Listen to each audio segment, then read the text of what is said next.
Le 10 septembre, la France s'est arrêtée. Routes coupées, ronds-points bloqués, villes paralysées. Un seul mot d'ordre circulait partout. Bloquons tout. Mais derrière ce mot simple, un mystère. Pas de syndicat, pas de leader charismatique, pas de figure à suivre, juste un hashtag, un signal.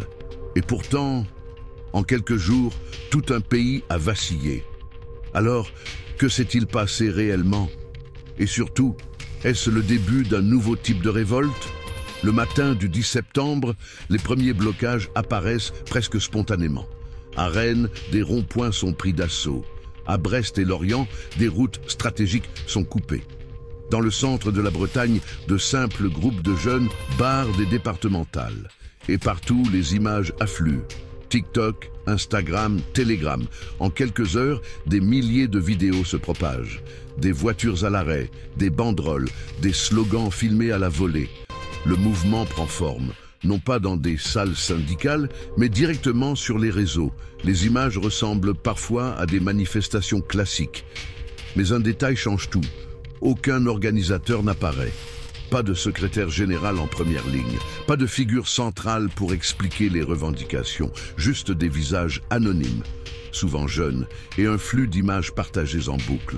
Le 10 septembre restera comme le jour où un mot d'ordre numérique a paralysé une partie du pays. Un mouvement né dans les flux d'algorithmes. Et ce n'était que le début.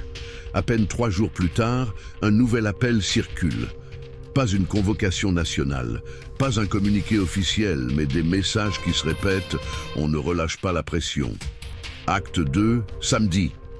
Le 13 septembre devient alors le symbole d'une continuité.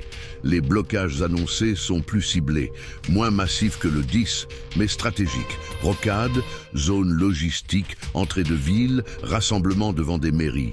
En Bretagne, plusieurs groupes se préparent déjà. Certains parlent d'assemblées locales, de réunions improvisées pour décider des lieux à occuper. D'autres misent sur des actions symboliques, banderoles déployées sur les ponts, occupation pacifique de places publiques. Moins visible que le 10 septembre, moins spectaculaire sans doute, mais suffisant pour prouver que le feu n'est pas éteint, que la flamme continue de brûler, alimentée par des milliers de publications virales. Tous les regards se tournent désormais vers une autre date, le 18 septembre. Ce jour-là, les syndicats ont appelé à une mobilisation nationale. Des grèves sont prévues dans les transports, l'éducation, les services publics. Une véritable journée de contestation cette fois organisée. Le risque est clair, que la vague « bloquons tout », née sans structure, se mêle à la mobilisation syndicale, que le soulèvement sans leader rejoigne la révolte structurée, et que l'incendie devienne incontrôlable. Le 18 septembre pourrait alors être la fusion entre deux mondes, celui des mouvements sociaux traditionnels, encadrés, et celui des soulèvements numériques, viraux, impossibles à contenir. Mais une question dérange. Comment un mouvement sans chef, sans organisation centrale, peut-il encore se propager? La réponse est invisible. Elle se cache dans les flux de nos téléphones, dans ces algorithmes qui choisissent ce que nous voyons et ce que nous ne verrons jamais. Sur TikTok, une vidéo de 15 secondes peut atteindre 1 million de vues en une nuit. Sur Telegram, un canal peut relayer en temps réel les points de blocage. Sur Instagram, un simple slogan devient un mème, partagé, remixé, amplifié. Rien n'est neutre. Ce que nous voyons n'est pas un miroir mais une sélection, un filtre qui amplifie certains messages et en étouffe d'autres. Et dans ce monde filtré, une idée isolée peut devenir un mot d'ordre national.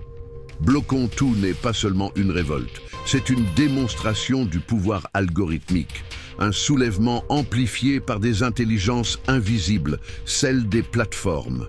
Mais que se passera-t-il si ce mécanisme se répète? Si chaque cause trouve son hashtag? Si chaque frustration devient un slogan amplifié? Imaginons une colère locale, un accident, une décision politique, une coupure budgétaire. Quelques vidéos postées dans la foulée. Et en quelques heures, une vague nationale. Pas de leader, pas de programme. Juste une viralité incontrôlable. Nous pourrions entrer dans une ère où les révoltes n'ont plus besoin de chef, où un mouvement peut naître sans visage, sans discours, porté uniquement par la puissance des réseaux. Alors la question n'est plus qui mène la révolte, mais plutôt qui contrôle les algorithmes qui l'amplifient.